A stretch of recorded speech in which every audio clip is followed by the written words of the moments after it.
Today is Monday, June the 10th, 2013.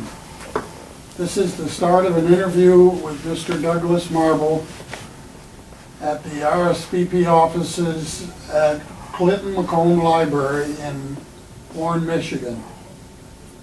Mr. Marble is 47. Correct, yes. Date of birth is December 20th, 1965. Mr. Marble currently resides at 22290 Wood Lake Drive, Macomb Township. My name is Dave Brousseau and I'll be the interviewer. Mr. Gary Miglia will be the videographer. Mr. Marble, would you state for the record the branch of service that you serve? In the United States Marine Corps. Let's go back to your personal family.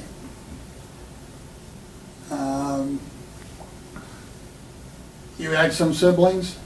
I have one sister, yes. One sister? She older or? Younger, a year younger. A year? A year, yes. Oh.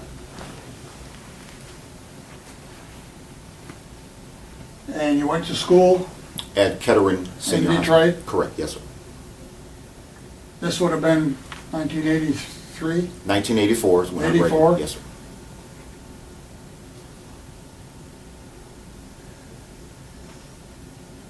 Were you drafted or did you enlist?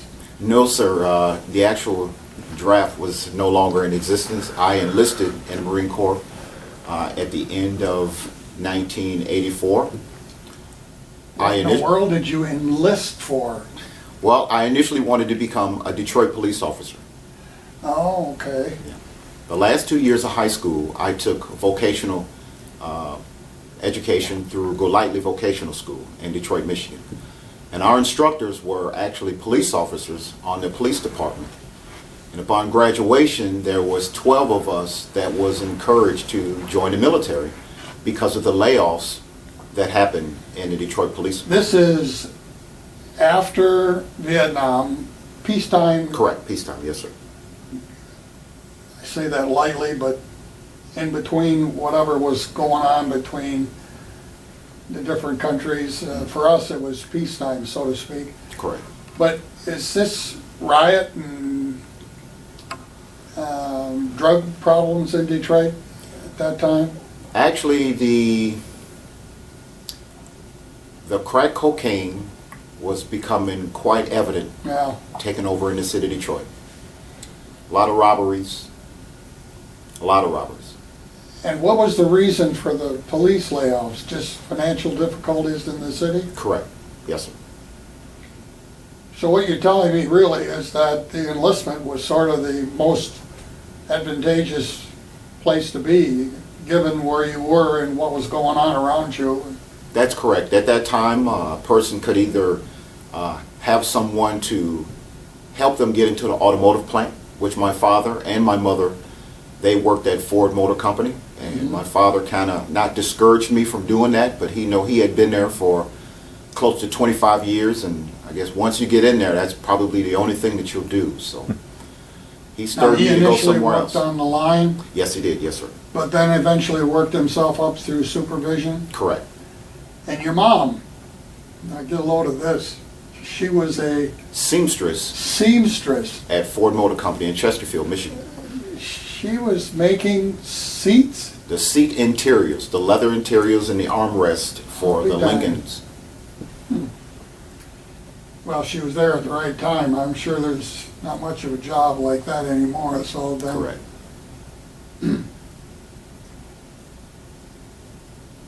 What else did you study in this Golightly? Well, Golightly Vocational School had various skill type: welding, hospitality, culinary arts. They had automotive mechanics, IT. The computers were becoming big at that time. I took protective services. We took fingerprints, latent fingerprints. We did drill and ceremonies. We had inspections. We took photographs. We developed the film, and we did arrest procedures. And since we actually had police officers that were instructors, we had tours down at the Wayne County Jail We sat in on some court proceedings just to know what would it be like to actually become a police officer. The daily working from clocking in to going out on the road, arresting someone, bringing them back, booking them, and processing the paperwork to get us familiar with that.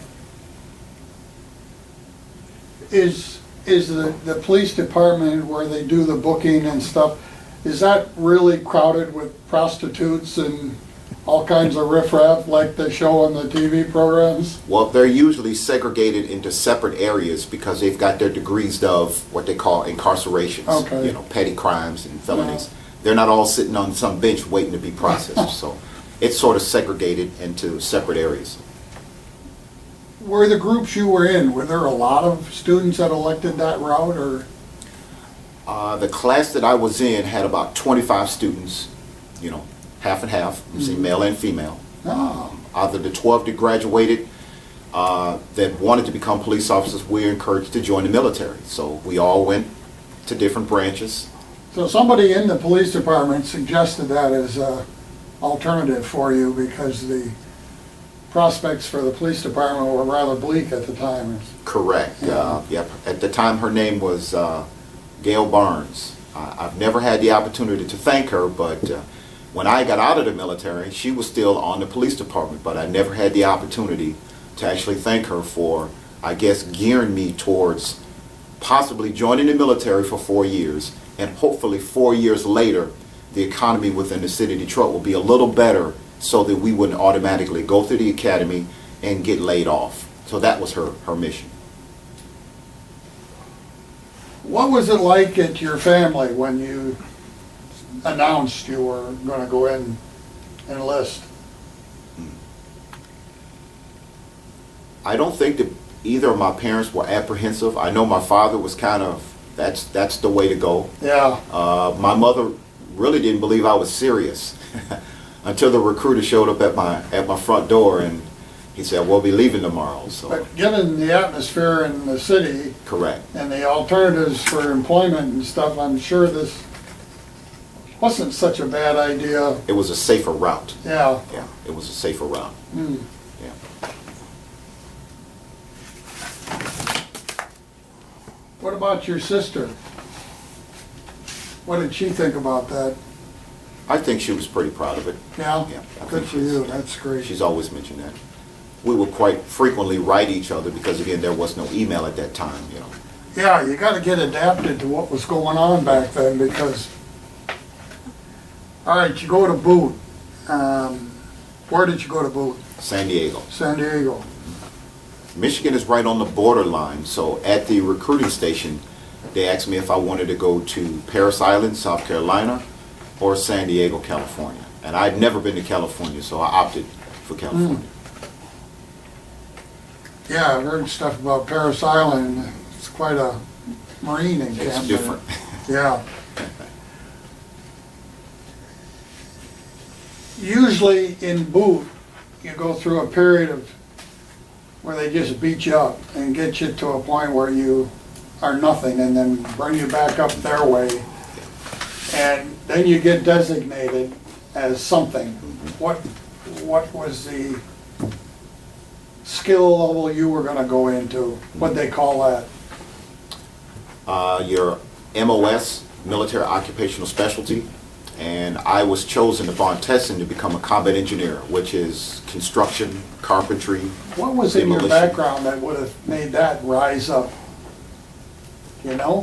What helped me was the skills and the training that I had in the protective services Yeah. with drilling and the discipline that was instilled.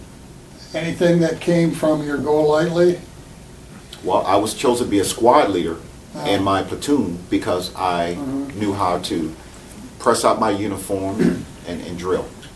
This is kind of a key designation because the rest of your Marine career is tied up in this function of combat engineer construction on all the deployments that you went on. Correct, correct. What was it like in boot with all this drilling and physical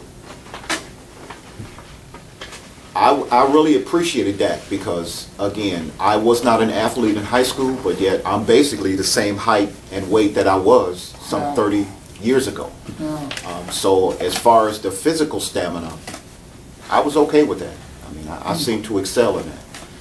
And that was one of my very first regrets, is when I realized that out of the competition that we had with other platoons, I was actually one of the fastest runners Really? that the company has had in quite a while. And all of the other drill instructors and the other individuals said, well, you know, did you have a scholarship to go to college to run track? I said, no, I never ran track. He says, but you're so good at it. It's so easy. I just didn't want the other people to catch me, so I just ran harder. So it just seemed to be easy. It was just naturally to me. Your first assignment is North Carolina? North Carolina. And then every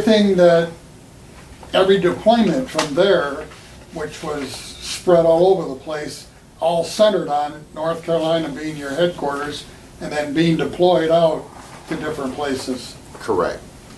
The schooling that I took for the combat engineer was in Courthouse Bay, North Carolina, on Camp Lejeune. 6 weeks of training after graduation, I was still assigned to Camp Lejeune, North Carolina. Right. My new duty station was 5 miles up the road. And out of our class, 15 of them went overseas, and the other 15 stayed stateside. Some stayed in Camp Lejeune, and the other ones went to Camp Pendleton, California. So what was your first deployment? 6 months later, I was deployed to Guantanamo Bay, Cuba. That was what, 1986? 1986. Yep. We drove up to Norfolk, Virginia, got on the ship, and 3 days later, sunny tropic skies, crystal clear water. How did you fare on the ship, on the tub? The flat bottom LST Yes. boat, yes. Yeah, the Marines are usually in the bottom of the boat, which is cargo. You know, we're one deck above whether the tractors and the trucks are off. But again, the Navy, they were the transporters of the Marines, so we didn't have a job. So we would have our morning formations. You find out that everybody's okay and we're all accounted for. You would hold your weapons cleanings and your your maintenance of your vehicles, and then you will wait for disembarkment, which is when we got to Cuba. But I never got seasick. It was Really? Yeah, never got seasick. Although that was the first time I'd ever been on a boat. You get a flat bottom, round bottom belly boat out there on the Atlantic. It's, Experience. yeah, Yeah. Yeah. that's a good way to put it. So what are you going to do in Guantanamo? Our job in Guantanamo Bay as a combat engineer was to rebuild bunkers, fighting emplacements that overlooked the communist Cuban soldiers. They had their towers on one side of the fence, and we had ours. Now, this is the same place where they had all this torture stuff that went on Abu Ghraib. 2002, 3? Correct, Abu Ghraib. And it was the same place that we had deployment staff down there and equipment prior to the Bay of Pigs. Correct, correct. But that would have been what, 61, 62, around 60, that time. okay, 61, 62. Yeah. Yeah,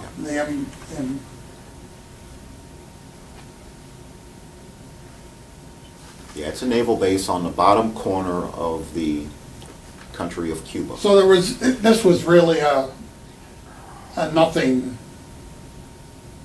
as far as civilian people, nothing was going on in Guantanamo. That's correct. Rarely mentioned, but it was probably a very strategic position to be in that part of the world at the time. Correct, it was. Knowing that there are soldiers watching your every move Yeah. while you were along the border.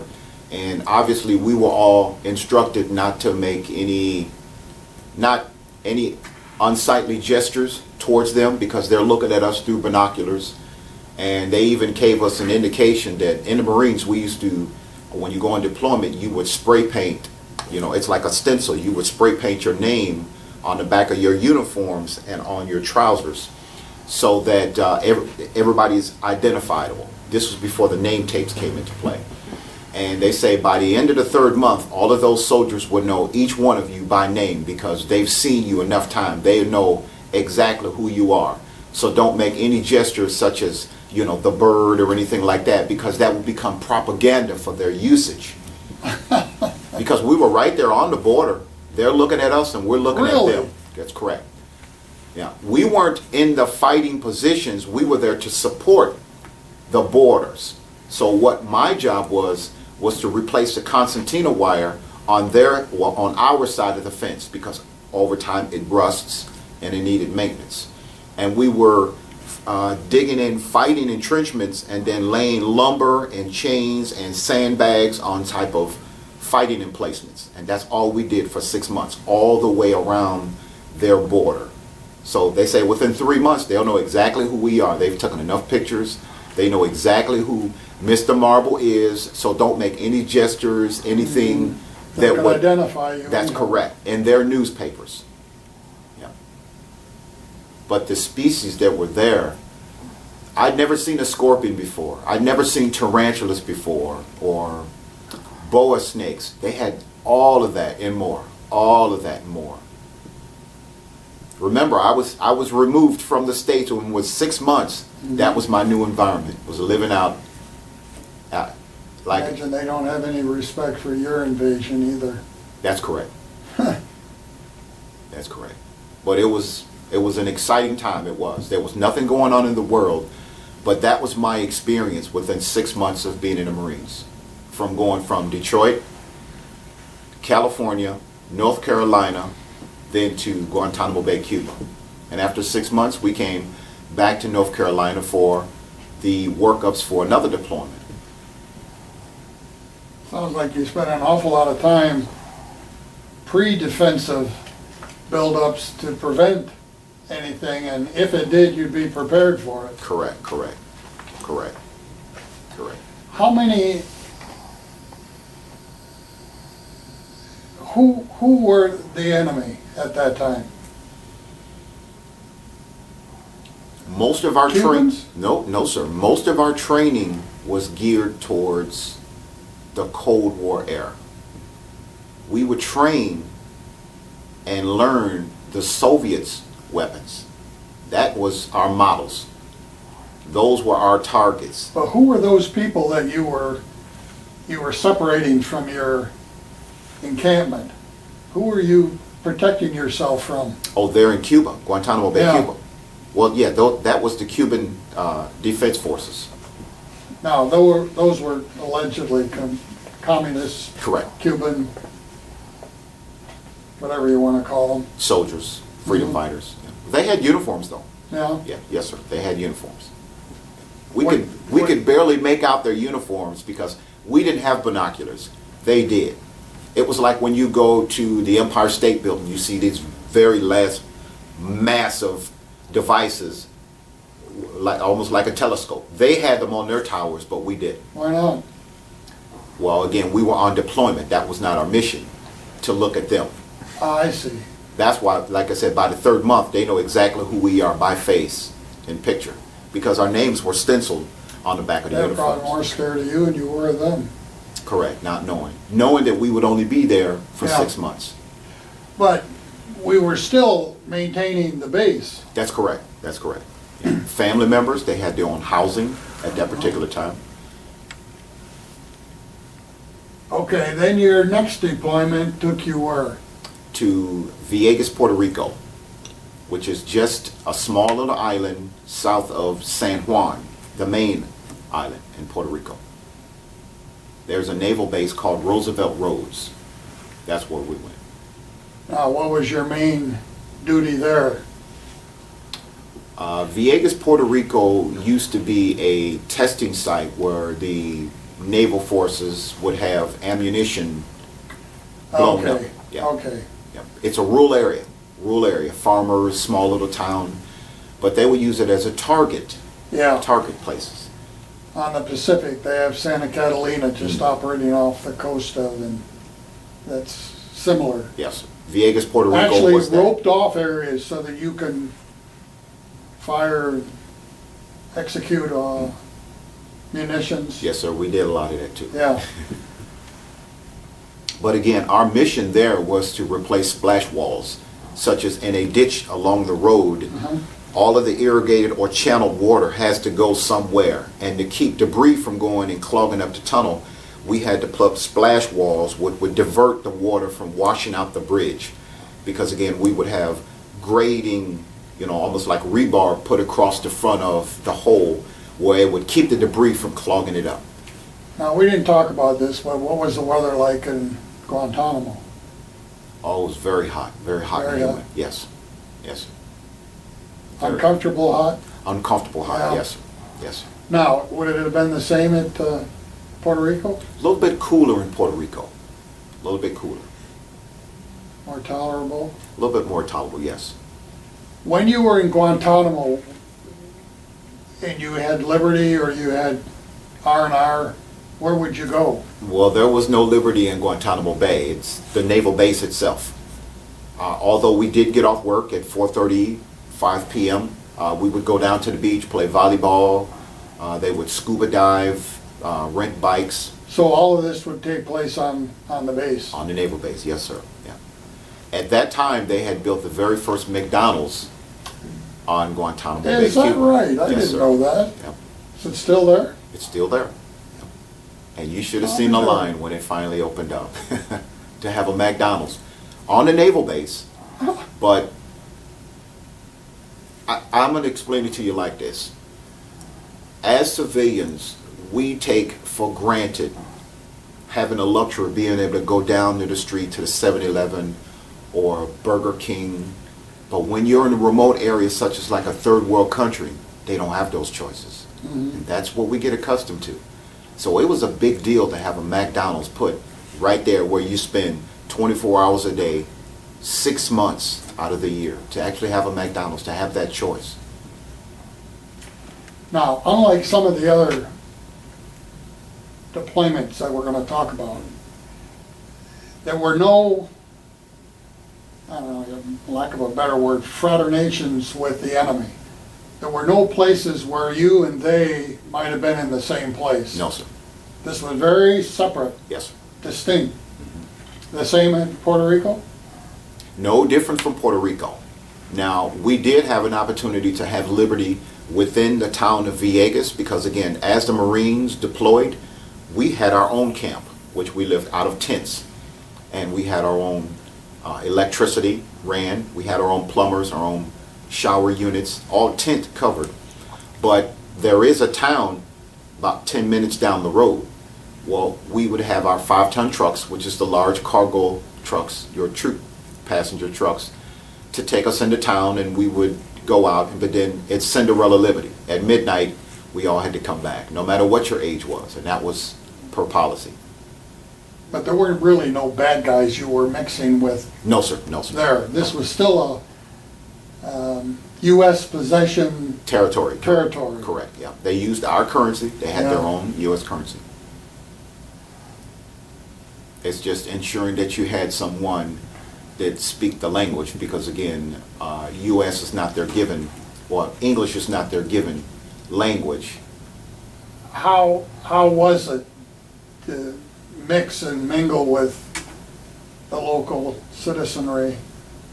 For the majority of the time, it was positive. But I can remember sometimes on a Friday or Saturday night, although they know exactly that we would come in groups, but we had to leave. So as we left in those trucks, we would have beer bottles and things thrown at us because, again, when you're messing with their local females, because it's nothing but men, dozens of them. Normal, natural? That's correct. Yeah, You can yeah, expect yeah. it to be frowned upon. And that would happen every other now and then. And then another weekend, we would not go there at all. Let that simmer down. All right, let me see if I can. What do you call the local people? What would their Puerto Ricans? Is that what you would call That would be Puerto their Ricans? description. Yeah, yes, sir. And then there's a healthy melting pot of U.S. personnel. That's there, correct, yes. That's different. Correct. And a lot of them... Whites and anybody you can think of other that would be in the service. That's correct, yes. And were they all accepted the same way? Yes, sir, all accepted. As far as they're concerned, you were U.S., just as a Correct. group. Correct. You didn't find any difficulty, as you would had you gotten off a plane in some U.S. country. A much different reception, that's correct, Yeah, yes, sir. okay, Yes, at sir. least noticeable, Correct. yeah. And we did have an opportunity to have liberty outside of the island of Vieques. Remember, the island of Vieques is not a part of San Juan, which is the large island. Right. That's the tourist destination. We were on Vieques, which is a small farming rural area. So the naval ferry would come pick us up on the weekend, and we would have weekend liberty on San Juan. Then we got an opportunity to partake upon, San Juan Castle and see some of the white sand beaches. Wow. And interaction with the actual natives, the tourists and things. What would you call the natives? Well, the majority of them were tourists, and I have photos of actually being on the white sand beach and seeing coconuts up in the coconut trees and us trying to climb up there to retrieve some of them coconuts. It was an experience. I'll never forget it. It was an experience. All right, something rather impactful happens while you're in Vegas. Your enlistment? Yes, sir. At the end of that deployment, came back home to North Carolina, and my 3 years was up, just like that. 2 deployments and quite a bit of training there in stateside. Actually, didn't you tell me that the enlistment was actually up when you were in Puerto Rico, and they had to bridge it to get you back? No, that was in another Okay. country. That was Okay. in another country. But at the end of that deployment, I did come back to North Carolina, and it was 1988, and it was time for me to get out. Okay, and why the hell didn't you get out? Well, I called back home and spoke with my mother and explained to her, I'm about to get out of the Marine Corps and come back home. And she says, well, you've got information here from the Detroit Police Department about the academy. And she says, but they're killing police officers here. There's a drug war here.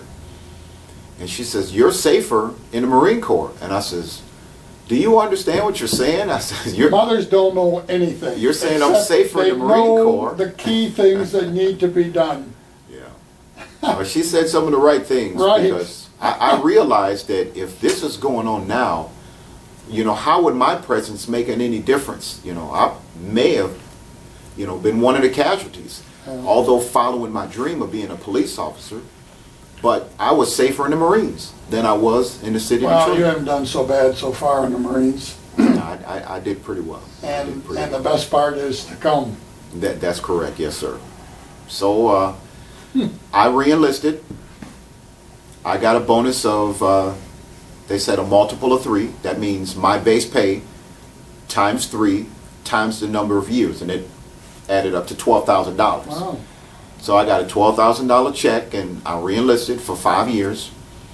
And I had quite a few friends that, remember that first 15 people went overseas? Well, their time for overseas was over, so they were coming back to North Carolina. And what I witnessed is that they were coming home with these silk suits, and they had stereo systems and photo albums and stories about being in Hong Kong and Singapore and Korea and the Philippines and Mount Fuji, Japan. And I realized, I said, all I did was go to Puerto Rico and Guantanamo Bay. I says, I want to do some of that. So again, I re-enlisted, and I went straight to Okinawa, Japan. And within 6 months of being in Okinawa, I kept re-enlisting. I knew that that's where I wanted So your to be. next deployment then was over to Okinawa, Japan? Okinawa, Japan. All right, you got to tell me a little bit about Okinawa. I think this is quite an unusual place in the world. Best kept secret in the Marines. Yeah. It is the best kept secret. The majority of the... But you're not gonna keep it secret from No, I us. won't. The majority of the duty stations that Marines have, they're all in nice warm climates. That's one great thing that I can always say. You know, we don't go to Antarctica, and we don't go to Germany, you know, where it's 4 seasons. It's always a warm climate where our Marine duty stations are, so there's always a good time. Okinawa, Japan, where you've got the interactions of, again, the Far East and other cultures, they migrate there because of the history and the turmoil that happened during World War II. And there are a lot of caves that you can go to and they can give you tours and you can find out where the Japanese soldier forces and the Okinawans hid, and they had emplacements. And they've actually got a World War II bomber plane still, the wings are still in the tree line above the expressway. Now the expressway was complete, but they never removed the wings of that plane, of that U.S. fighter. It's just there, I guess, to pay homage or something. It has a war history all itself. I'm surprised you never came across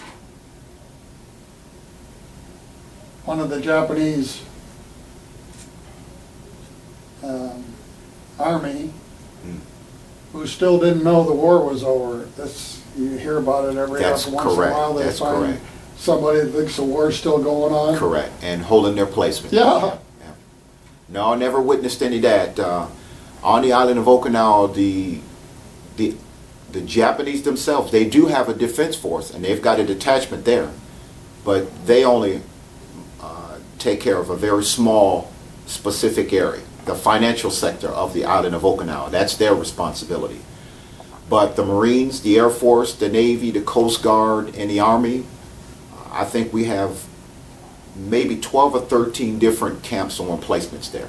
We're the largest conglomerate on the island of Okinawa. How many men, you know? How many men or women connected with Marines? Well, the Marines are the second largest detachment there. The Marines have 7 installations on the island of Okinawa. You know how many people we're talking about? Several 100,000 easy. Whoa. Several 100,000 easy. Yeah. Wow. I was on Camp Hansen, which is in the middle of the island, and it has its own joint forces brig on the island of Okinawa. Let's see, I think it Yep. probably goes about like this. Correct. Yeah, it's not straight up and down. Right. It's tilted.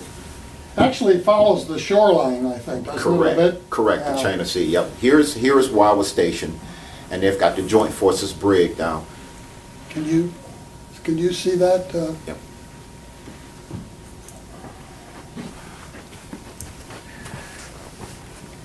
Can you hold it on a 45?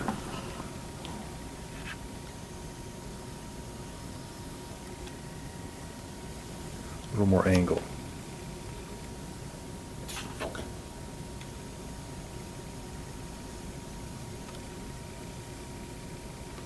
Okay. Yeah. Okay, The Marines have 7 installations along the island itself. that would be the east side. Correct. And the Army has 2. They've got Torrey Station and they've got White Beach. The Navy has 1, which is the hospital, which is called Camp Lester. Then the Air Force, which is the largest, and that is Kadena Air Force Base. Where's that? Oh, still in that same little Correct, pocket. correct. All of the U.S. service members fly into Kadena Air Force Base. Everybody gets the introduction through Kadena Air Force Why is Base. everybody on the east coast? Any particular reason for that, or just? No idea, no sir, Oh. no sir, no idea.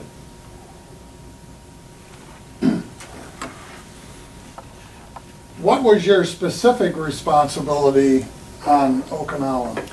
I was in a detachment called Facilities Maintenance, and my job as a Marine was to interact with the Marines that were on Camp Hansen, more or less not as an interpreter, but to keep the peace. Because the Okinawans themselves, through the U.S. agreement, they did the maintenance on the bases. They were the plumbers, the carpenters, air conditioning, refrigeration. They did all of the landscaping. That's who did the work. And my job was to ensure that there was no confrontation between the locals and the U.S. Marines. So, Weather. What's the weather like? as they Does it said. vary more than 10 degrees I can for recall, the 12 months of the year? yes, it would. I can recall some very cold winters that they Oh, would yeah? have, but that's only in the month of January. Other than that, it was hot, very hot, humid hot. Go back to uncomfortable hot? Correct. You get out the shower, you're still sweating. Very, very hot. Very humid. It's like breathing in heat.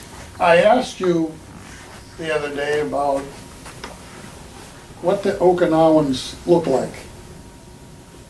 And as you were trying to describe them, lo and behold, 2 or 3 folks, older folks, came walking in, he said, just like that. Just like that. Yep. They're kind of a darker shade of Japanese. Correct. Correct. Yeah. They're their own country For somebody themselves. like me, I probably couldn't tell the difference, but you did right Correct. away. Yeah. Yeah. Yeah. They're a darker shade because again, Okinawa is its own country and it's a farming Yeah. agriculture community. But typically, smaller people, Correct. um, Darker, fair-skinned Chinese, Japanese facial features. Correct. features like, you know. Yeah. Did they like you other than some of the younger ones who found you to be unwarranted competition for the young ladies? Well, again, my job specifically was to interact with them. So having that working environment, they know that I was there to ensure their safety and to make sure that nothing harm came to them. It became easy to befriend them, and lo and behold, within a few months, I was being invited to their homes, some of the workers. Great. That's when you really get to experience their Yeah. culture, and you get invited into their homes to experience some of the holidays that That they makes them very sacrifice. vulnerable to do that. That must have been quite an accomplishment to do that, Yes, it to be did. invited. And then to learn their culture and their Mhm. language and the reasons why they celebrate certain things. What's different about them? Anything big? How humble they are. Yeah. Yeah. And very skillful. And they study. Mm. They study. I've seen some skillful craftsmen work just by taking something that we would throw away and they would carve out something very humble and skillful. Did they feel a close kinship to Japan? No, not really, no. Yeah. Because the Japanese, the mainland Japanese usually look down at them because of their culture themselves. Lower level type? Correct, correct. The working class? That's correct. That's correct. Okay. But they are their own country and have their own unique features. But nonetheless, you folks still had your troubles. I think I've read a couple times where they're getting all fussed up about you leaving the island because Correct. So much land that we occupy. Yeah. Yeah, we would get protests.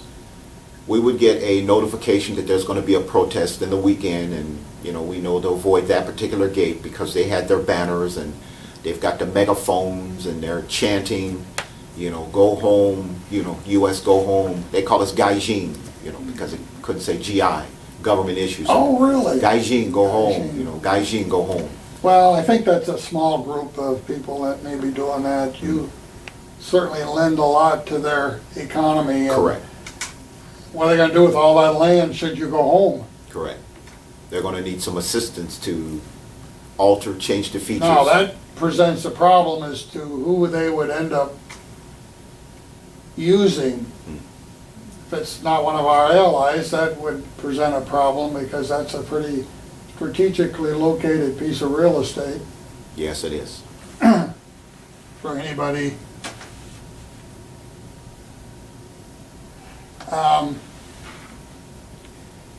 I've heard repeatedly from the folks we've talked to that there's an unusually healthy environment, that people live quite a bit longer on Okinawa. Is that true? That is true. It's almost ingrained in them the way that they Their treat diet, culture? the way that they treat life itself. Oh, You know, yeah. to experience, like I says, I had a unique experience because it's not like seeing the locals. I had to interact with the locals, and therefore learning that they do particularly like to drink tea, green tea, morning, lunch, and dinner. And they always exercise, stretching exercises before they start work as a group at 8 o'clock in the morning. You can see them down there, and they're chanting. It's almost like watching someone do Tai Chi early in the morning, in their 70s and 80s, still working. Everybody's exercising, everybody's stretching before they go to work. And at lunchtime, siesta time, everybody takes a nap. All you see is those mats, bamboo mats, all over the floor, the picnic tables.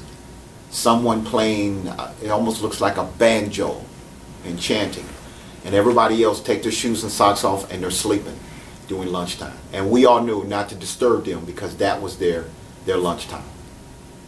And then the bell would ring, they'd get their clothes back on or get their shoes back on and go back to work as if nothing happened. That just reminds me of another situation they'd have to deal with if we left. There's probably a considerable employment with those Okies that they would lose. I believe it would devastate the island. Initially. Yeah. Initially it would. What would they do? Correct. Some of those, a lot of them previously were farmers Correct. as a trade, Correct. but probably they're now through where families, generations now have Employment, correct. employment different than what they used to have. Some still have lands. I can recall walking through pineapple fields with some. And they grow bonsai trees and sell them. You see the koi fish ponds all over the place. Crystal clear water. And all of the island was immaculate.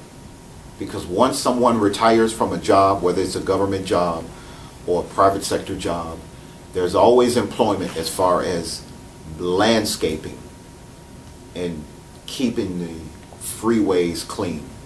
Quite often we would see senior citizens on the side of the highway with a truck, and you would know that they're senior citizens because they're all covered up with long sleeves and full pants. But as they're taking their break, you could slow down and you could see that those were elderly women and men working on the side of the road, still employed, still gainfully employed, but still active. Still active. It was remarkable how impeccable the island was. Very, very clean. Now, how long did you stay on Okinawa? When I re-enlisted, that was an initial 1-year tour. But I stayed 3.5 years. Which you kept extending. I kept extending. I liked where I worked. I loved the interaction that I had. Again, being invited to someone's home and having his mother, meaning my coworker, having his mother to explain to me how their father fought in the war, and now their children are learning English because learning English gets them a higher pay wage while working on the base.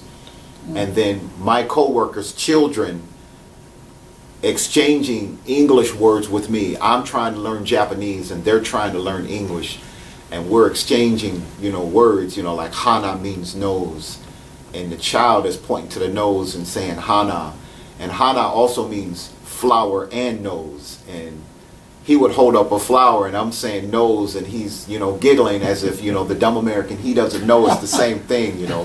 But it's that interaction that the children had. And again, I had a little bit of hair then, but to have a young child to walk up to you and touch you, because it's probably the first time that they've ever been in the presence of an African American. Wow.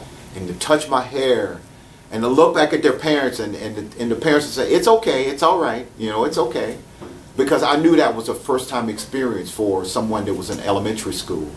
But to witness that, and then, a few days later. Even given the shades of color that they had there. Correct.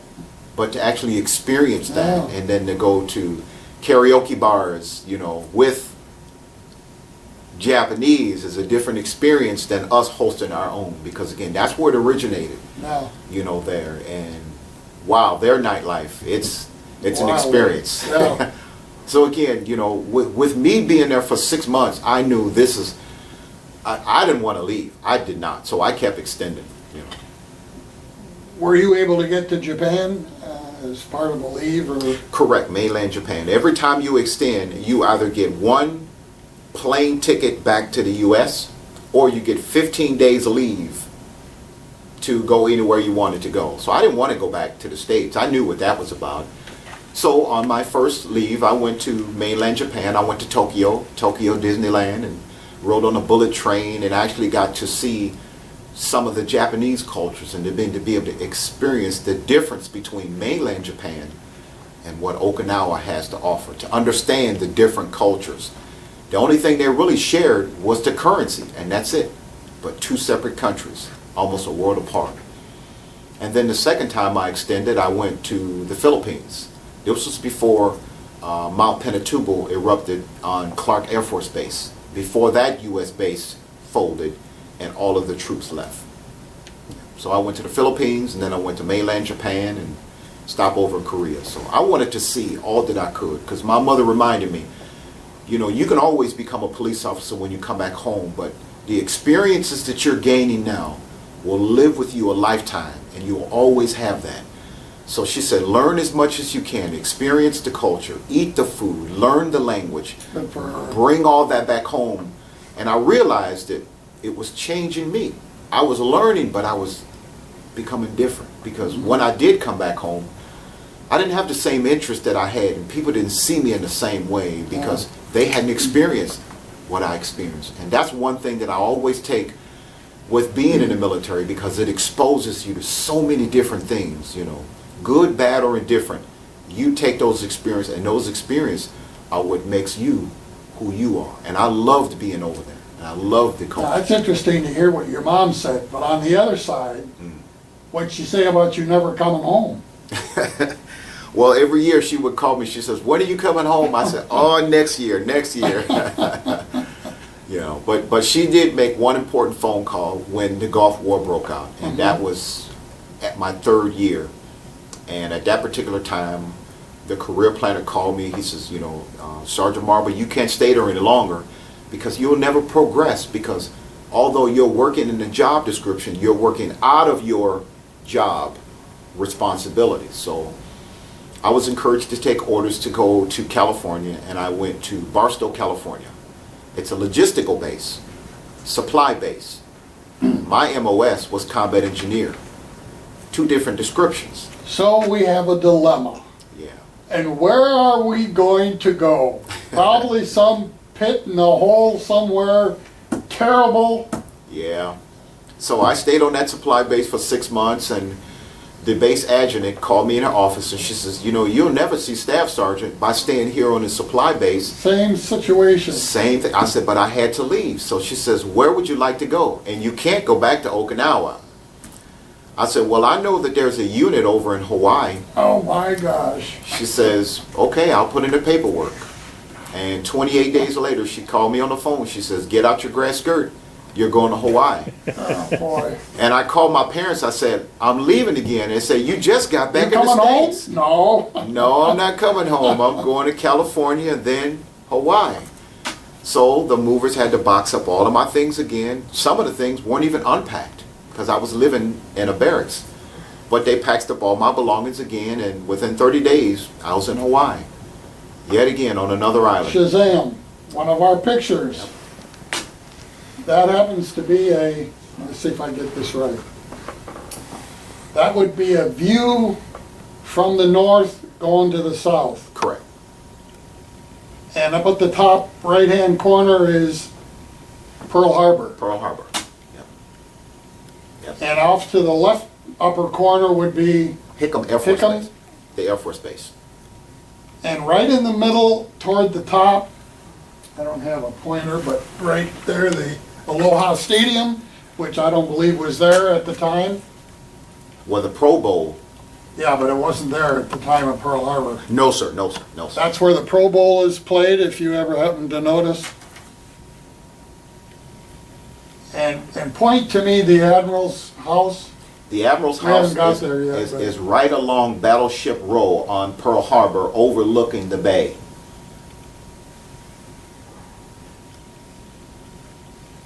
Okay. So during the war, I mean, during the attack, was it in here that was Battleship Row when they? That's correct, all Okay, along this street. all along Yes, there. sir, yep. And that's the Arizona Memorial right there. You can see just Oh, it's barely. Can you see it? faintly see it, the white line there. You can see it? Yep.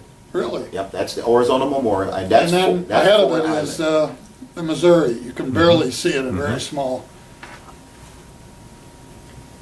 Boy, they just keep punishing you every time you get deployed. Now tell me about what's Hawaii like? A constant 82 to 85 degrees with a nice breeze all year round. There's no bad time to go to Hawaii. It's no bad. I landed there in February and it was 80 degrees. And again, when I got there, not knowing that the Marine Corps was downsizing in its forces because the Gulf War had ended a year prior. So quite a few people were being offered an early out, means they can get discharged. Some people took recruiting school, some people took drill instructor school, and me only being there a few months, I wanted to remain there, so I didn't want to leave the island and take another assignment. There was an opportunity for me to become an instructor at an NCO school, non-commissioned officer school. And then there was another sergeant within my unit. He wanted to become a personal security assistant.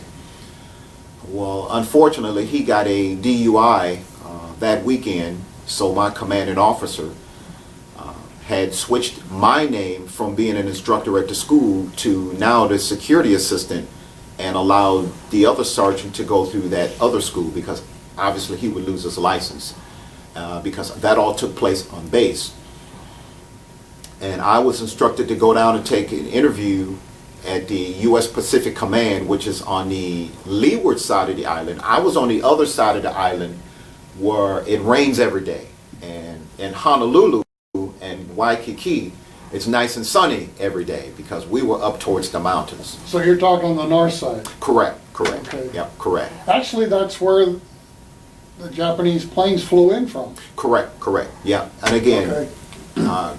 Kaneohe Bay used to be a naval air station at the time, but now it's a Marine Corps air station, and that's where I was stationed, on the windward side. Now, I believe you told me your sister came.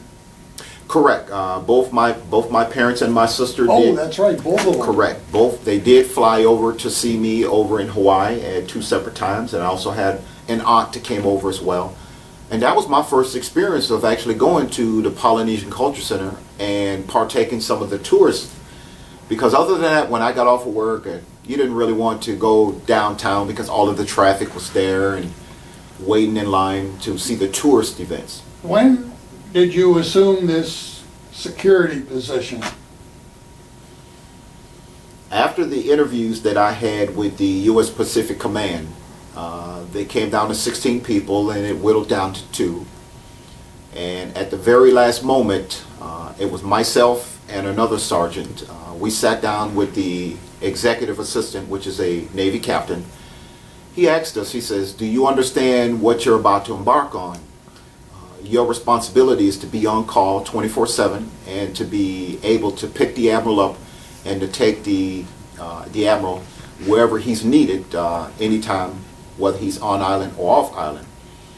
And the other person that was interviewing, he had recently got married, so was I, but he was expecting a child. And after hearing the responsibilities of what the admiral would need, being on call and not knowing when you're going to get off, he rose his hand, and then the admiral walked into the office and he says, "Sir, with all due respect," he says, "I just recently got married and I'm expecting a child within a few months." He says, "I really don't think that, my wife would appreciate me not knowing when I'm coming home." So then Admiral Larson looked at me at that time. He says, "Well, Sergeant," he says, "are you up to it?" I said, "Yes, sir, I'm your man. I'm ready." He says, "And Now, your situation, Correct. You got married, but you already had a ready-made family. Correct, that and was established, yeah. I had a stepdaughter And she who was was 13. professionally employed. Correct, yeah. So, My wife had a job, and she was seeking a master's degree at University of Chaminade. So I didn't see any conflict of interest because, again, everybody had enough responsibilities around the house to do what they needed to do. So, Now, your job was gonna be kind of a personal attaché that would escort the Admiral around at any time? correct. From 7 o'clock in the morning, I would pick the vehicle up on Camp Smith, which is where the U.S. Pacific Command is located. And this vehicle was, A Lincoln Marquise. you told me I was disappointed, but you later showed me the picture. Oh, it's rather That large. sucker is one huge car. Yeah, it was, tinted windows all the way Right. around. Yeah, yeah, yeah. Unmarked, we didn't have government license plates, so again, there was no attraction. But Yeah. when the Admiral was in the vehicle, it was my responsibility to ensure the 4-star placard was in front, as well as the flag, notating to those, when I'm going through the gate that who I'm carrying. So again, I would ensure that I was armed before I left Camp Smith, and I was given instructions as far as the talking notes of what happened throughout the night, wherever it was throughout the world of the Pacific. Oh, yeah, the report. What do you Correct. call it, the log? The daily log, yeah. There were some things that were highlighted, say if something happened in Singapore or Hong Kong or So California. he'd get a briefing once he got in the car with all these pre-cut out clippings Correct. of every major news media. Correct. Or something that needs to Get be him up to addressed. date to what Correct. happened while he was sleeping. Correct, yeah. That was my responsibility to get that from the executive officer, put it in the back seat, go in to the Admiral's quarters, and wait for him to set the briefcase out on the front porch when he's ready to come out. So he didn't have a TV in the back with an internet access and No, sir. the earphones and all that? This was prior to that. No, sir. No, sir. That must have been tough, trying to keep track of what's going on across the country and, Very awesome responsibility. yeah. Very awesome responsibility. U.S. Pacific Command is the second largest command in the United States, area coverage wise. He's in charge of all of the U.S. bases from California all the way throughout the Pacific. Now I'm curious. I'm sitting up there driving and listening. He's obviously talking on the phone at some times. Of course, you got the phone. Correct. The phone is up with me. The secure Stu 3 phone, Motorola. Yeah. Or he's got someone in the car, which I imagine was frequent. Correct. And you have access to all this conversation. Yes, sir. But specifically, I'm supposed to be paying attention to the directions Yeah, of where but you we're and going. I know that you got an ear for that. Yes, sir. Privy to some personal conversations. Yes, sir. Were they interesting? Very much so. Yes, Yeah. sir. Yeah. Now, the first dude was straight up. Correct. Second one was kind of like to mess around a bit. Loose. Loose.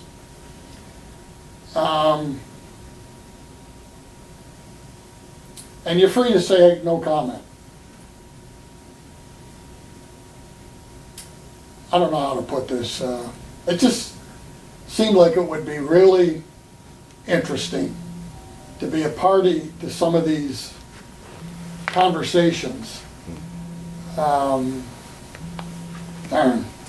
Well, let's just leave it go. I wish I could have you talk about some of them, but are there any conversations that you could? Or let me take that back. There was at least one or two, maybe a couple more, where you were asked to pull over and Correct. get out of the car Correct. so that he could have a secure conversation. Correct. There was some. You told me that some gal called you on the phone and said, Is the Admiral in the vehicle? yes. I said, yes, ma'am, he is. And they would let me know he's got a secure call from, one was Senator John McCain office called, and then the other one was someone from the Pentagon, service director. And obviously I was not privy to be witnessing that conversation. I was asked to pull over So on the this side was of the road. super secret. Correct. Pull over on the side of the road and exit the vehicle and allow the conversation to take place. And once they were done, they rolled the window back down and says, "Okay, Sergeant, back in the vehicle." So, yeah, that was on two separate occasions where I had to pull over on the side of the road, where I was not privy to witness that conversation. So for whatever reason. So And you said one time you were on the main highway when you had to find a place to pull over? correct. The H2, that's the interstate, well, not the interstate, but the highway connecting the windward side from the leeward side. So we were headed towards Honolulu. Now, you got to be fairly good friends with these admirals. You really find out that, again, sometimes you would think that people that's in a leadership position don't have personalities, or Yeah. they're not, congenial Yeah. to understand the dilemmas of a common person. But, again, they're people too. They really Yeah. are, very, very personal, especially with knowing that it's my responsibility to ensure that this person gets directly to their point of destination in a safe manner. That's a lot of responsibilities given Yeah. to you. And I really honored that. Now, interesting enough, you got invited to dinner once in a while. Correct. Yes, sir. But it's not what you think. Correct. We didn't sit at the dinner table with the guests. You get invited to dinner, but he would go to where he would have his dinner, and you would have to go in the In the kitchen. kitchen. With the other drivers. That's where we had our powwows. All of the drivers and That's going to dinner with the admiral. and the Of course, attachés. there was a time, wasn't there a time that you got invited to the house? Correct. Yes, sir. When my parents Yeah, came. when your parents When were my there. parents came, they hosted a dinner in their honor. When I received my award and my presentation and the Admiral's quarters. And again, that was a very gratifying, event for me, because here it is, a man of this significance and power Yeah. is paying homage to me for what Yeah. I did for him. And they got to see parts of his life and house that you never had a Correct. chance. I never seen it before then. That was correct. Yeah. That really made me and my parents feel very honored, and I really appreciated that. Yeah. And my parents were there to actually see Admiral Larson, the first admiral, as he departed the island on to his next destination, which was to become the superintendent of the Naval Academy, again, to recover some of the scandals, the tailhook, to restore honor within the Naval Academy. So, Now, the first guy Lawson was married, correct, Admiral Larson, yes, sir. and Mackey was not. That's correct, not at the time, no, sir. Although his wife and family did come over to the island a few times. Yeah. Now, even among you drivers, you had your dinner with the admiral in your own selected area. There was even a pecking order among the drivers. Yes, sir. Yes, sir. Even though they may have arrived before I had, because that was pretty common, that, the Admiral would make the grand entrance. All of the attendees would be there, prior to that. But when it comes as far as the order of departure, the Admiral always left first. So my vehicle, no matter what, was always put in the very first order, and then the 3 stars and 2 stars and 1 stars and the colonels and the staff and flag attendants. Who was watching the cars while you were having all this gala? Usually we would leave a driver or two out there to ensure that nothing would happen with the vehicles, Okay. because of all of the personal information Yeah. and the Stu-3 Yeah. vehicles. Stu-3 phones. So as we had mentioned earlier, a lot of your situations occurred, someone's misfortune was your fortune. That's correct. And it just Amazing how that works out, isn't it? seemed to roll out that way, because again, towards the end of the 3rd year, Admiral Mackey was instructed to retire. President Clinton made the determination that he was going to ensure that someone get relieved, and he was relieved of command, and he retired. This was Mackey. Correct. And there were some things behind all of that. Correct. That accelerated that action. Correct. Okay. Yeah. And he retired. And prior to his departure, he called the personal staff into his office and instructed us to let him know what it is that we wanted to do in our careers, because pretty soon he would not be there anymore to to help. And he asked me, he says, what is it you wanted to do, Douglas? And I let him know. I says, I'd love to become a drill instructor. And he says, you want to do that? You want to do that job? I said, yes, sir. That's a career enhancement for a Marine. So when I left the office, he called the Commandant of the Marine Corps. And in him calling the Commandant of the Marine Corps, you heard the stuff trickles downhill. So it was unorthodox for a sergeant to ask a four-star admiral to pave the way for him to go somewhere.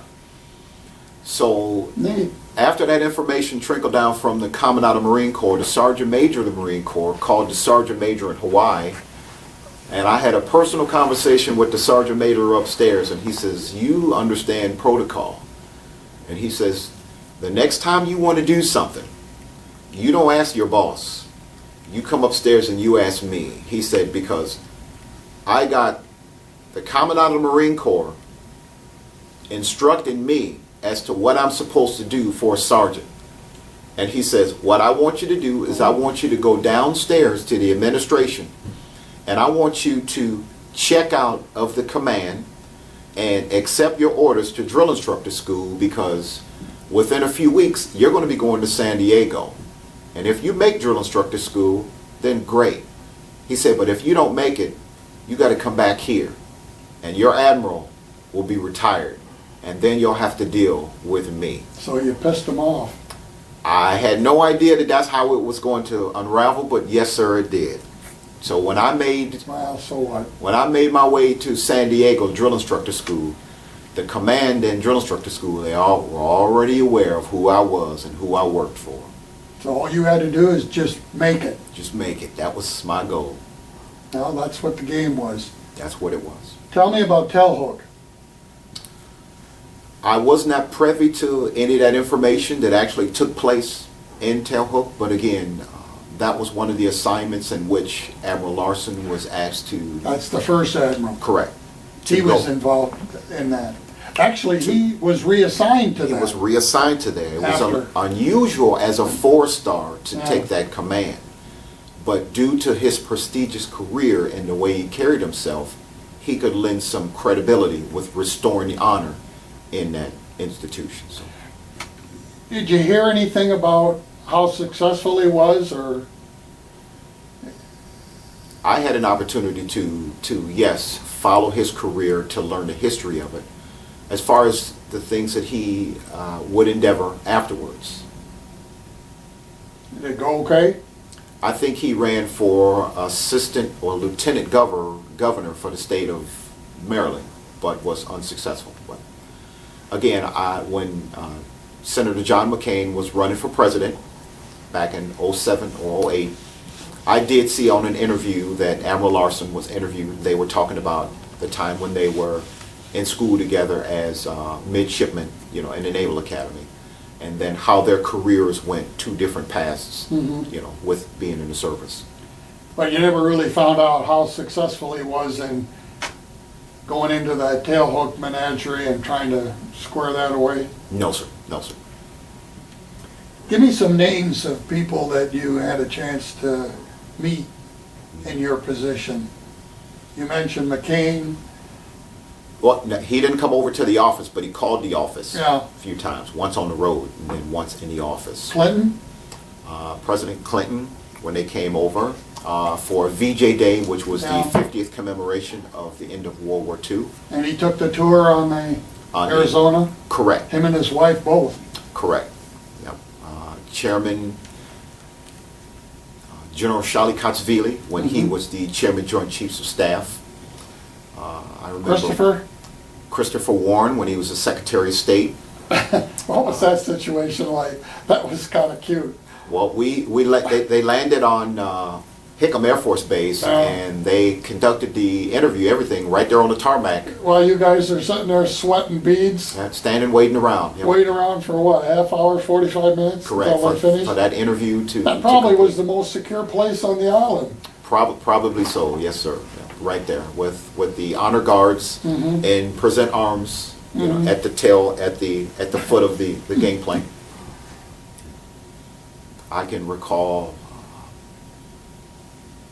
the Emperor Japan Oh, that's right. coming over. Yeah. I gotta believe that was not a good place for Japanese to be visiting, but apparently that's kind of worn itself out, and a lot of Japanese do Tours there, yes. tour. Correct. You said, I think, was heavily toured by the Japanese Correct. people. That's one of their destinations that quite frequently you see Amazing. hundreds of Japanese down there, busloads. There's still a lot of people that are not happy with that, but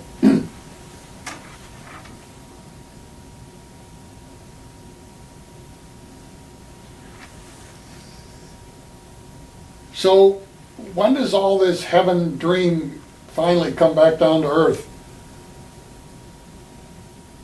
How much longer did you stay in Hawaii? I did 4 years in Hawaii because at the conclusion of Admiral Mackey's term, I accepted orders to drill instructor school, and I flew to San Diego, completed drill instructor school, then was reassigned to San Diego, California, MCRD San Diego. Did you ever get to instructor school? No, not as an instructor, but as a drill instructor student. I did. So I did become a drill instructor, and that was a 3-year tour, or a 2-year tour at that particular time. The next time that you're up, you're going through the process of re-enlistment, and finally you come down to earth and you find out you got a problem. Correct. Again, I did go to Okinawa, Japan, again, 10 years Oh, after. did you? Yeah, 10 years after the first time I was there. Mhm. But I was reassigned to Camp Kinser, which is one of the southern bases. Even though I was reassigned to another base, I did have an opportunity to see some of the friends that I had 10 years earlier. Wow. And the children were much older. Even there was another brother who was explaining to this is Marble-san, and the grandmother was still there, and I had an opportunity to frequently and get accustomed to their new family. Mhm. But I had developed some health issues over that time. I was in my early 30s, and there were some individuals who had passed on who were African Americans because of heart conditions, and I was unsuccessful with getting a, I guess, passing grade on my re-enlistment physical.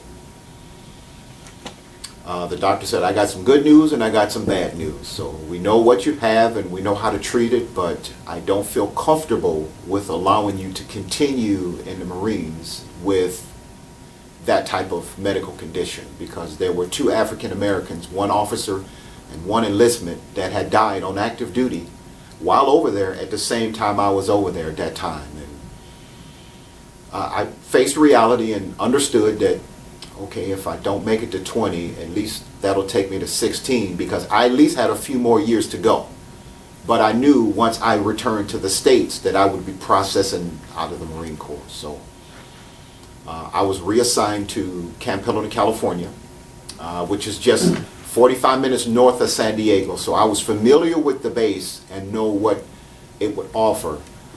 My job was to integrate myself back into they would call it the real Marine Corps, because that was an infantry unit that I went to, 1st Combat Engineer Battalion. And I realized that I would be transitioning out, so I make it that determination to start making arrangements for me to get out of the military, and I would take things home and let my parents know that I would soon be coming home. And in Camp Pendleton, California, I would either go down to San Diego, because again, I was starting to get a divorce then. My marriage of 7 years was coming to an end. We parted as friends. She remained in San Diego. I was 45 minutes north of San Diego in Camp Pendleton, and I had good friends who lived out in Las Vegas. So on any given weekend, I would either go home or visit my soon-to-be ex-wife to ensure that she'd be okay down in San Diego, or I would go out to Las Vegas, to partake on whatever that had to endure. So it was a really reality thing that I had to know that everything was coming to an end. My marriage, no children, my career in the Marine Corps, but what a wonderful time I had. Yeah. It was great while it lasted. I've seen some extraordinary things. I met some wonderful people. I had some good friendships. And I knew those things that I would have for the rest of my life, and that I was basically in pretty good health as long as I maintained, my health and the medication that was given to me. So, Now, you're not gonna get full retirement, correct, I didn't make 20 years. but take me to this next step that was kind of a eye-opener for you. You went the disability route. Tell me about how that happened. Upon being discharged with health conditions, I knew that I would be available for veterans benefits through the Veterans Administration. Luckily, I had someone to sit down with me before getting out with my medical records right there in front of me. That's very important for a veteran to be able to have a copy of his or her own medical records, because this is your life story. Now, this is important because later on, you're gonna become that guy. That's correct. Go That's ahead. correct. Yeah. So having that individual who worked for one of the service organizations, and they all do the same thing, the Disabled American Veterans, the American Legion, the Purple Heart, the Marine Corps League, the Navy League, the Catholic War Veterans, Purple Heart, their individual skills ensure that translating those disabilities or injuries are related towards benefits for the rest of that veteran's life. Because most veterans receive their DD-214, a handshake, and good luck. Yeah, no real No knowledge. in-depth, this is where you need to go, this is Correct. what you need to do. Correct. That's really terrible. Yeah. Well, I was one of the fortunate ones because, again, I got out in 2001, which was a few months after 9/11. As a matter of fact, they actually put my discharge on hold for a few months because they didn't know whether I would be called to war or not. Because when 9/11 happened, I was in California in the bed Okay. at that time, and the sirens went off on Camp Pendleton. I live 5 minutes away, but we all got called back into work, and we didn't know whether we were actually going to war or not, but we knew that it was a terrorist attack. Yeah, I got called back into work. Even though my paperwork for transitioning was already in play, they didn't know what was going to happen afterwards. So I spent an extra month in California waiting, not knowing whether I was going to be discharged fully or not, as an E6 staff so sergeant. what did you find out from this fellow that kind of upgraded you into retirement? Well, what he explained to me is that while being diagnosed with the heart condition, put on medication, and the ankle injuries that I had for having to endure forced marches and running and things, common things that most service members go through, twisted disc and having to take medication, that cause internal gastro problems, what they call GERD or acid reflux. Obviously, most people don't understand medical terminology, but learning that is crucial because that's describing things that either problem now or will be problems later on in life. So although I knew I would be getting a disability once they made a determination, I didn't really fully understand that. Yeah, So months after I had gotten discharged, I had come back home to Michigan, and I got a decision from VA, which is determined to be 40%, which is about $500 some odd dollars a month. And I was working for the post office at that time.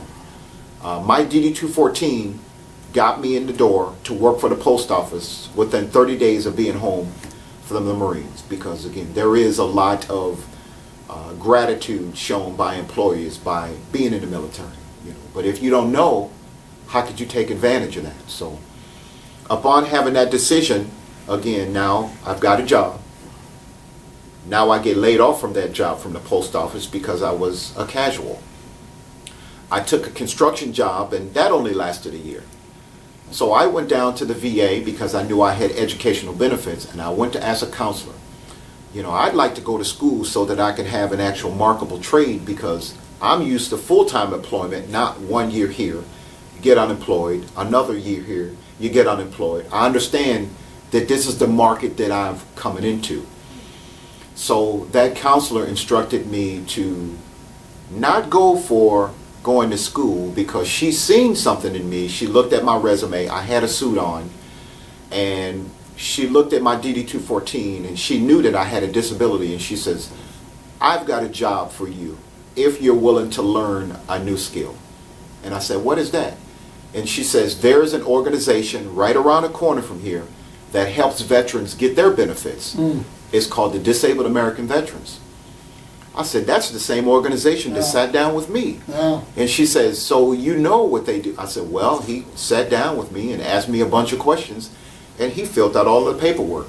And she says, and that's how you got your disability, because he knew what the VA approves and what they're looking for. And probably what they should have told you, but I mean, you got all these people, they're not geared up to help all these people. It's Correct. these individuals that you met that helped. Correct. Made a big difference in your retirement or your Oh, disability. very too. much so, very much so. Not only that, but the placement Correct, into doing what you're doing. correct, correct. Are you doing that now? As an independent now, yes, sir, I do. I worked there for 4 years and at the Disabled American Veterans downtown Detroit, which gave me an opportunity to meet some wonderful people and to explain the entitlements to the veterans whom actually were POWs, who were awarded Bronze Stars and Silver Stars and Purple Hearts and had no knowledge of these benefits by having scars and amputations and things, because I truly understand by that 18 months training through the service organization that a lot of these veterans were never told about these benefits that they were entitled to. They were in that era, such as Vietnam, when they got a DD-214, they got a bus ticket and said good luck, even though they were battle scarred. You know, not only emotional, but sometimes physically. And throughout that training, I understood that most people, well, I'm going to say Vietnam era, they thought that it's their era is over with, and that's untrue. Because the Iraqi and Afghanistan veterans who are being discharged, they're being explained to them what their entitlements are, because when they come home with battle wounds, they go to Walter Reed and their issues are being addressed. But the Vietnam era and the Korean conflict era is not. And that's the generation that I decided to target, because I understand that they're at retirement age now and they have no idea about the medical benefits that they're entitled to, the disability compensation that they're entitled to for having to endure those things and having prostate cancer and lung cancer and throat cancer and having diabetes and heart conditions. And those were common things that were going on throughout their 70s and 80s, the years 70s and 80s. And now that they're at retirement age, and the way that the economy is going, their co-pays are going up and their pensions are staying the same, which means that they're having to live with much less at the end of the month. Wow. So my interest and my passion was to ensure that that era, that generation knew about what their entitlements were, and to ask those questions. What happened to you there? I understand it may be painful to explain that, but it's so important. Yeah. Because again, I don't want you to miss out on something that you had no idea that was always there. It was always there, but you got to ask for it. Can you explain your medal decoration plaque for us?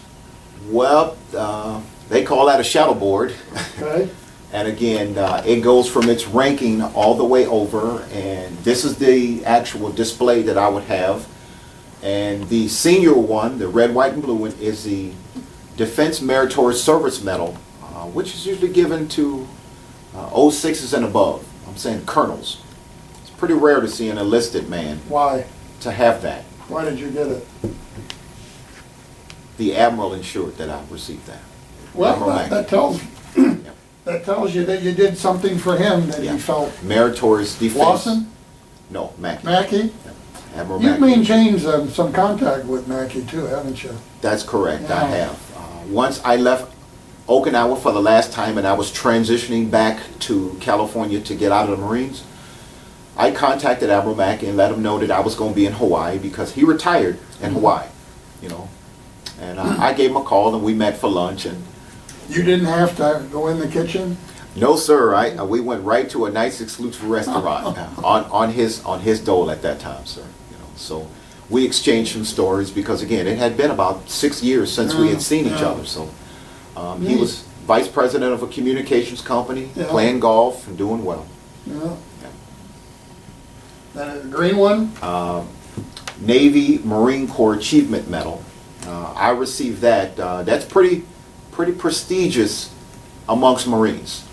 Once you actually receive something like that. I was a staff sergeant over in Okinawa for the second time, and I participated in a American Red Cross event to have blood donated and to help foster children on the island of Okinawa. And the events that we worked on playgrounds, both off base and on base, all volunteer work. And I was recognized with that award. And the Bottom one? the bottom one is the Good Conduct Medal, for every 3 years of service in the Marines. That's where you would see the subsequent squares Yeah. or subsequent stars. First one is the medal, all of the That's subsequent kind of ones. staying out of trouble. Correct. Being a good boy, keep your nose Yeah. clean. Yep. And then over there, the National Defense, which was awarded at the beginning of Gulf War in 1991 for everyone that was in the military at that particular time. Not just those that went to Yeah. Persian Gulf, but it was widespread. So, The blue one? Humanitarian Award, our unit received that when our unit went over to the island of Aniki. I was stationed in Hawaii, and a hurricane came through. The Hurricane Iniki, it was the name, and the Garden Isle, which is the island of Iniki. Yeah, the Garden Isle. We went over there and we helped restore some of the damage during the hurricane. Refurbished some schools and things, because again, the job that I had was a construction and carpenter. So we had to rebuild some buildings and placements and things and secure some things. And the device, the silver device there, is a rifle, which every Marine is a basic rifleman. And I think it was a 5th or 6th award expert, and then pistol award as well. That's the other one? Correct. Okay. Correct. And again, the one that's not displayed down there is the green and yellow one, which is a drill instructor ribbon. They don't have medals. Well, a way to this explain that all medals have ribbons, but all ribbons don't have medals. So there's a ranking above that. So with So the ribbons you refer to are what's in the medal? Correct. And that's where you typically display this whenever Correct. you're in uniform? Correct. Your dress blues. Correct. But you don't normally put all the medals? No, that's correct. Yeah, but you do wear the ribbons. Yeah. Yeah, on the left breast. Yeah. And as Marines look at each other's uniforms, it tells a story. Sure. Yeah, we call it a fruit salad because again, it's Fruit mixed with salad. different colors. And as you're relating your experience to come out of your mouth, they're verifying it by what's Yeah. on your breast. Yeah. So if you're mentioning something, it's just, wait a minute, you're missing that device. Or if you say you were at a particular unit, they were awarded this, and it's a way of keeping you honest. Yeah. So again, that's one of the things. Kind of neat. When Marines look at each other's breasts, Yeah. their chest, it tells a story. It tells who you are, well, what you did, and what you earned. Because we stack it up amongst ourselves. Let me see, Yeah, I'm a sure. staff sergeant. Let's see if he did the same thing that I did. So, Part of the pecking order. yes, it is. Yes, sir. Yeah, been there, done that. Yeah. Right. Been there, done that. Yeah. That's some of the things that we take homage and really appreciate. It's the things that one has done. Then the rate badge and the slashes for the time that you served. and Correct. Yep. Service stripes Those is are what they would have. really neat because they Correct. show up really Correct. nice. You've remarried? Correct. Anything? I've got a son, stepson. When we Oh, got great. married, second time I was married a lady who I've known all my life. Really? We went to school together in So middle you school. met her when you got back home? Correct. And established a relationship with my sister. Kept in contact with her, and Oh. they happened to bump into each other at a supermarket. And my wife asked Jennifer. She says, "What happened to your brother Douglas?" And my sister said, "Well, he'll be home Next month, Oh, he's yeah. getting out of the Marines, and my wife, or Jennifer, she says, well, is he married? She says, no, he's divorced. She says, does he have any kids? She says, no kids. And she says, give him my phone number. Tell him to call me when he comes home. So, again, this is a person whom I've known when we were in elementary school. 6th, 7th, and 8th grades, we sat right next to each other. But again, and at the end of middle school, my parents divorced, which means I left with my mother and I went to a different high school. So she went to a different high school and so did I. So that's how we lost touch. You got some, Challenge coins. is that what these are? Correct. Yeah. Vice Chairman, Joint Chiefs of Staff. What are these? Those there are unit-based, which means it signifies a particular unit or a person itself. Uh-huh. And again, when you say challenge coin, if you've been somewhere or you know a certain person, and you can verify that by having that coin out there. So they're handed out by the individuals? That's correct. Yes. Yeah. They're becoming more prominent now with a lot of civilian sectors as well. But I first seen them in the Marines. Wait, Christopher had brought a medal like that? Those type Probably of not, those type of things were not exchanged amongst, like I said, drivers and people of my stature. But I'm sure the Admiral got a token because there was quite often gifts exchanged. So the tokens exist, it's just a question of who Received them. qualifies to get them. Correct. Yeah. But I do remember going down the receiving line a few times, once with General Shalikatshvili as he was departing. They ensured that there was a photographer, that all of the drivers who were driving dignitaries throughout that event got a personal picture with General Shalikatshvili as he departed to get on the plane.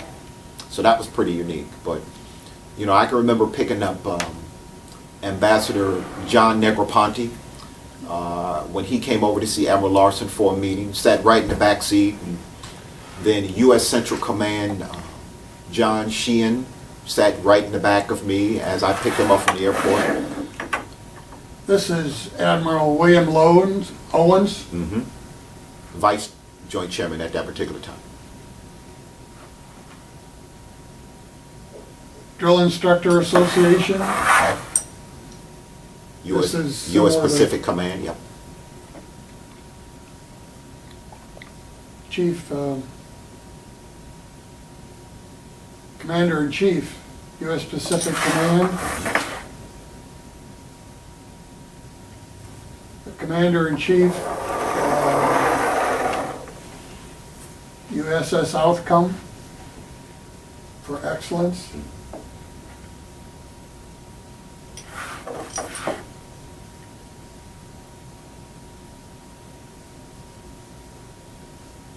This one is Staff Sergeant, U.S. Army,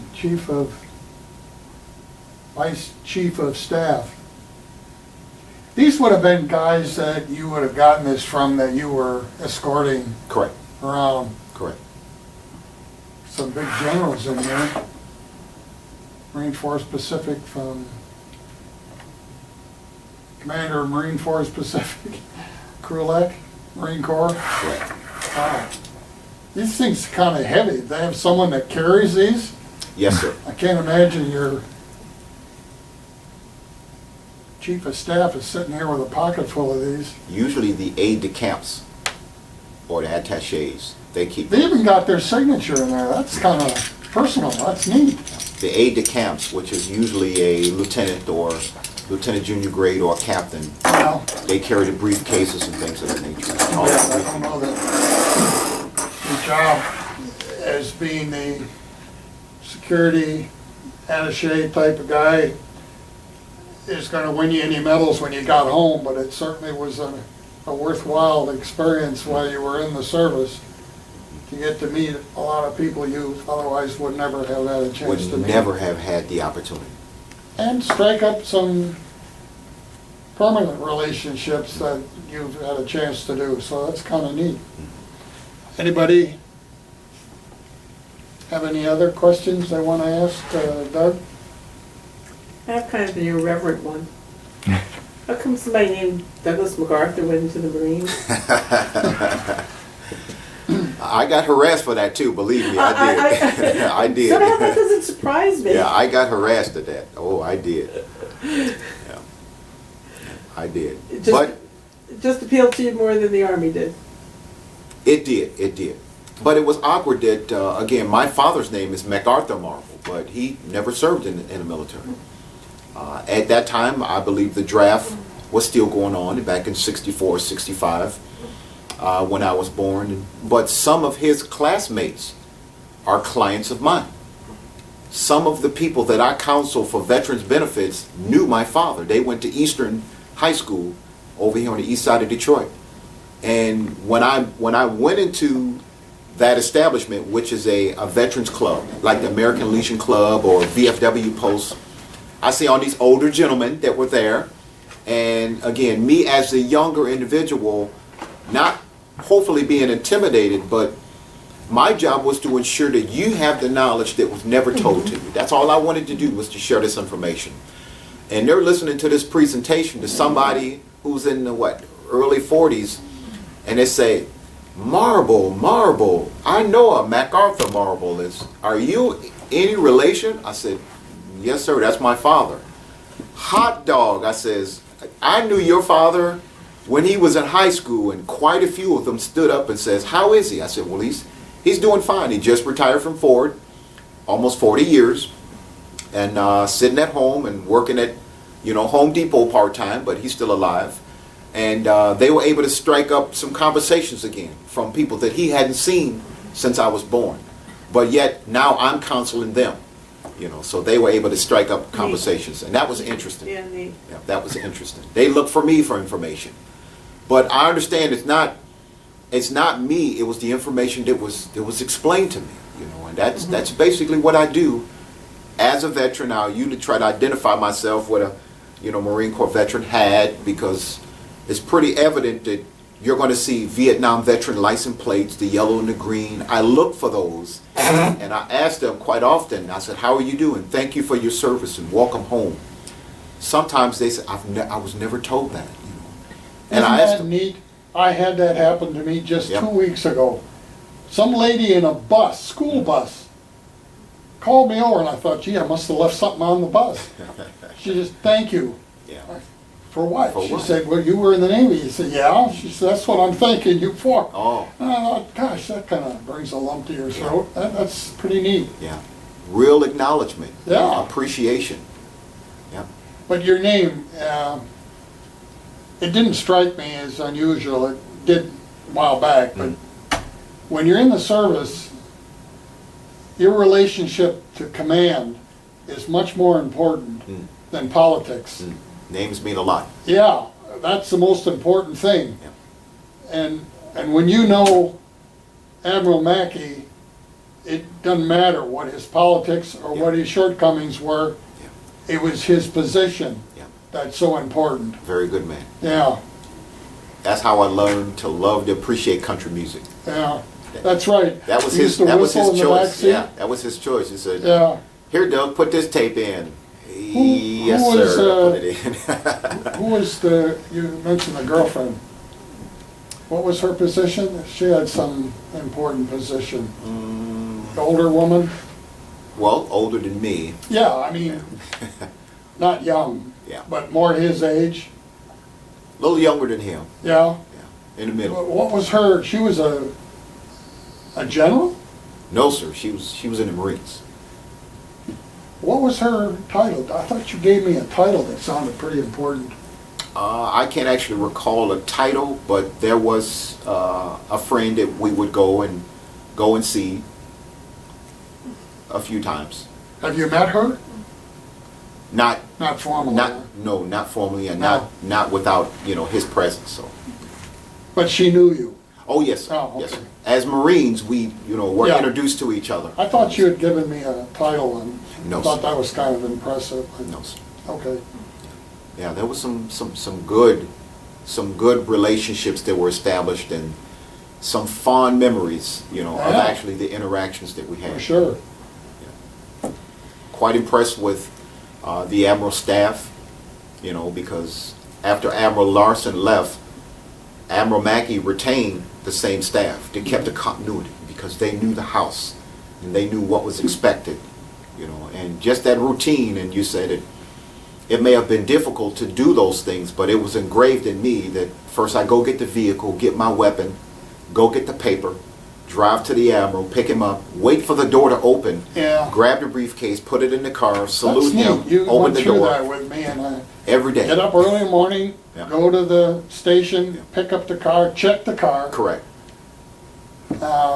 Make sure you picked up all of Daily notes. Yep. the clippings, they Correct. called it. Yep. The clippings. Oh, one other thing, I need you to tell me again. What was that situation where someone was trying to find Mackey? And Oh, Yeah. Well, you kind of, what was your specific role and instruction in your capacity? as a personal assistant Yes, to the Admiral, yes, was to ensure that I'm around him at all times. Wherever he was, in the building, out of the building, that I know where his presence is. and they knew where you were, Correct. so that if they wanted him, they would call you and Correct. you better know. Correct. And Correct. this particular time, he was doing something he didn't want anybody else to know about. Correct. So they contacted you. Correct. Now, how did that go? The phone started ringing, and the Admiral was conducting business Right. in the building, but no Right. one knew where he was because he didn't say where he was going. Well, they didn't need to know, they That's had correct. you. That's correct. They knew that they can get in contact Right. with me, and the phone rang, and the XO called, and he says, you know, Sergeant, where are you? And the Admiral's looking at me as if, you know, you don't have to answer that. I said, sir, we're in the building. He says, I know that. Where are you? I said, well, sir, we'll be back very soon. I said, we're getting ready to come back to the building. And the way I was hesitating, I believe the XO understood Yeah, that I was getting instructions not right. to tell him where we right, were. Right, right. I thought that was kind of, and it was nice that you had that communication channel, because, Well, he was always within arm lengths from me because, Right. again, I knew where he was because, again, my specific job was to announce his presence wherever he went. You know, ladies and gentlemen, please stand by. U.S. Pacific Command, Admiral Mackey. You know, and that was my job, was to stand aside.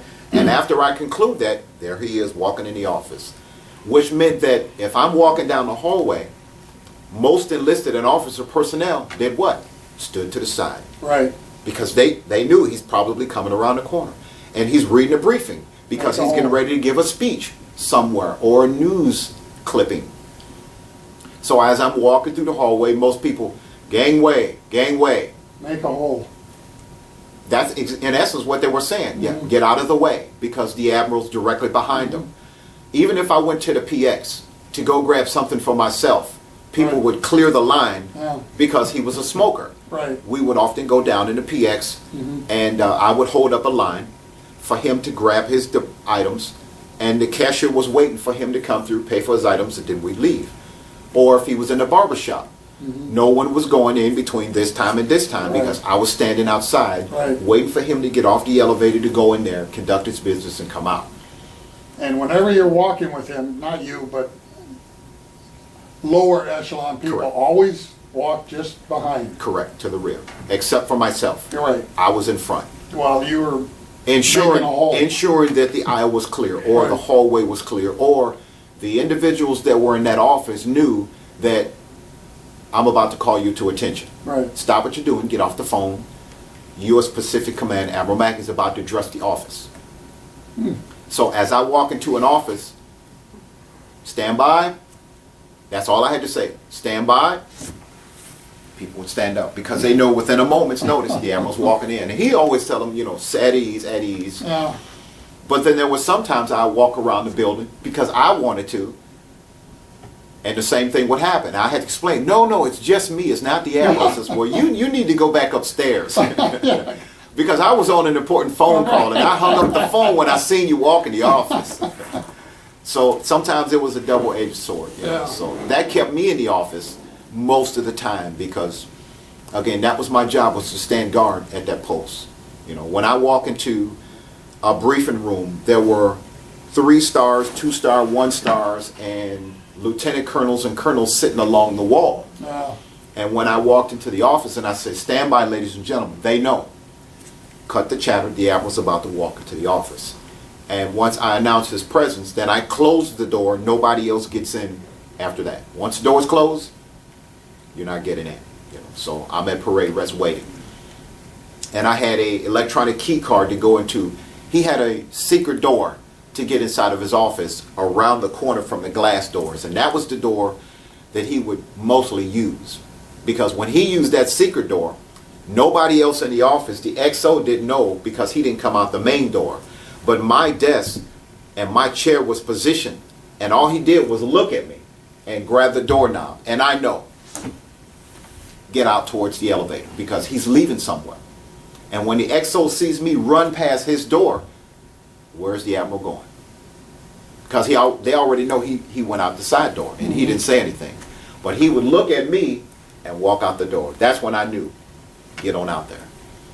And when we get in the elevator, he'd explain to me, we're going down to so-and-so, or we'll go here. So, because the flag officers, they had their own elevator, so it would lock off. I had the key card, it would lock off and stay there, or I would open it back up to where we would go. So, very unique opportunity. I really relished that environment, and by chance, like you said, it was because of somebody else's misfortune that I got that position. But where it took me, I would have never had that experience. The Commandant of the Marine Corps, Charles Krulak, who commanded 3rd Marine Division, there in Hawaii, held that same position as his father 30 years earlier. really? Victor the Brute Krulak, doing Korea and Vietnam. I got an opportunity to meet the father and the son at a particular award ceremony when he was deemed the incoming Commandant of the Marine Corps. That's what you've seen when you've seen the photos of the large parades were out there, because of the glorious history that Victor Krulak had. Yeah. Can we flip through those? Yeah, it was the black and Briefly. white newspaper clippings that was in there. This is Mackey. And the top one is Admiral Larson's. You can just see the difference. Yeah. Both tall and slim. Yeah. Yeah. One was a submariner and the other one was both aviators. I don't know if I'm, Need to bring it up too much Oh, the clearer. A's. There you go. Yeah. Yeah. That there looked like is that okay? General Hank Stagpole. Yeah. And this is the Krulak he was referring to. Yeah. Where father and son both held the same position 30 years later. These are just really a smattering of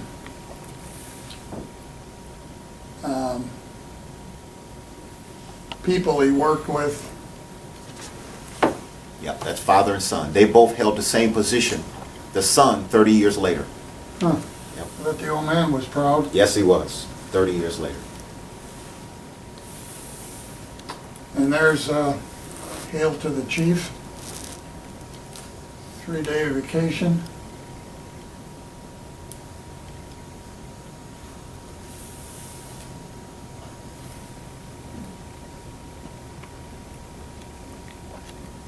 Bob Hope came over on that Oh, yeah, I event forgot also. about that. Yeah, they played What golf. was was he given a presentation when he came over there?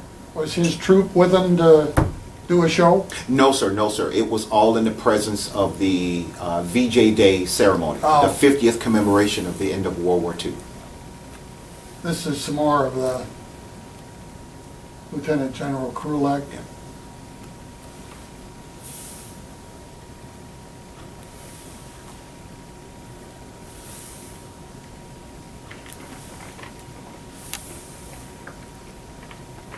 Oh, I asked him about, this is this house. Is this the one we were talking about? No, sir, not that one. No, not that. Is that in this book? That's the Marines' house. Well, That's that not would've the Admiral's applied. quarters. No. There was a building, and I said, is that building still got the bullet holes? And you said, yes. Oh, yes. They're not to touch those. That's correct. Historical purposes, they're not. Those they're not bullets the that holes. were supposed to have been, During World War II, the attack. Yeah.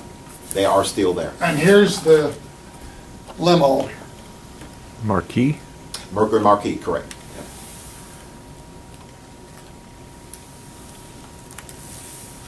And that's me outside of the office when the Admiral was in his briefing. You look like one tough dude there. Nope, that'd be another one of you. Who's that? That's, I forgot his name, but that was the chief. He was in charge of the administrative unit directly behind my desk. You know, another interesting thing, I saw quite a few of these, often, and these are all big muckety-mucks. This is Larson, the first admiral. They would cross off the typing of their name, Dear Doug, or Dear Sergeant Marble, Oh. and put Doug. Making I it thought that personal. was, yeah, I thought that was kind of neat. And it seems they all use that Semper Fi. Yeah. There's Mackey, and that's Christopher, Warren our Christopher? then Secretary of State. Yep.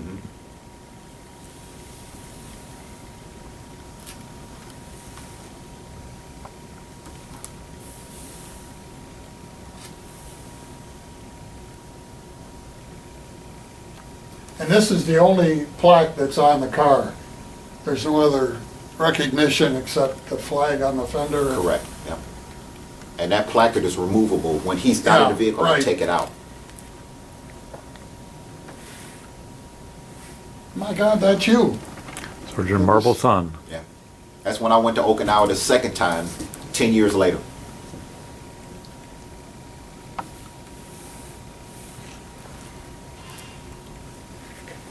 And give me that one that's got the awards.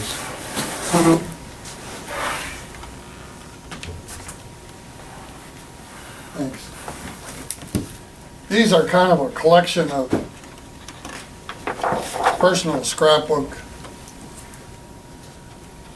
Oh, you do look mean.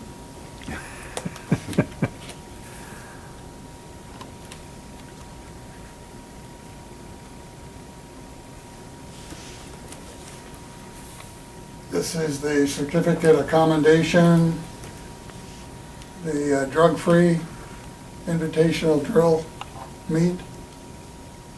How did you manage to stay free of all that crap that was going on at the time? Just circumstances of you being involved in the things you were involved in? I go back Correct. and try to figure why was I not, I mean, I was Led down that road. Huh?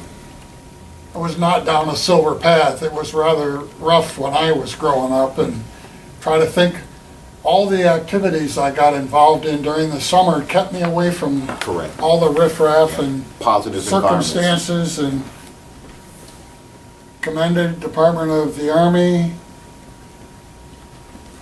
You got 5 minutes, Dave. Okay. High school at Kettering, boy, that's neat. Disabled American veterans. Grab me that other red one, I think it is. We got about 4 minutes of tape left. Oh, this is a collection of all of these higher muckety-mucks. These are mostly generals and admirals and that kind of scrambled eggs type stuff. This was, and you know, many of these guys wrote some nice stuff, Yeah. which, I would see him on a daily basis. yeah, On a daily basis. yeah, but it was so formal. Correct. Uh, That was when I was interacting with them. It was very. But still over time, Cortez, there's Larson. Hopgood, I didn't hear you mention him. Hamilton, Howell. Sergeant Marble, you are a great example to all of the dedicated professionals. You make me proud to be in the uniform every time I see you. That's heavy stuff, I think. Ted Rowe, Sheehan, Nostick, Frost, Bramlett. Wow, there's a lot of dudes. Krulak, Kearney. Oh, here's Mackey. He seems like a guy I'd like to do what you did with. You know? Real personal guy. I'm not sure I'd care for the stiffy Yeah. by the book stuff. He seemed pretty loose and cracking a joke all the time. Yes, he was. Thanks for being a great Marine and wonderful friend. Take care. Oh, damn, that's nice. Steele, Bolden. He's heading the Nassau program right now for the Obama administration after he retired. Osman, McDivitt, Parks, Fields. Boy, you know, when you stop and think of it, if you ever want something, you got some pretty heavy hitters to go back and try to. I did the research and found out that quite a few of them are executive officers or CEOs of Yeah, some pretty I would nice guess. You NASDAQ come out companies. as an admiral, like a Right. lieutenant. You line yourself up for a nice occupation. Well, you've shown your ability to Yep. handle responsibility, and thank you. Great I interview, appreciate Douglas. it very Thank much. you. I Very do appreciate interesting. the opportunity. Again, I had a very unique experience while in the Marines. I know it was uncommon to most,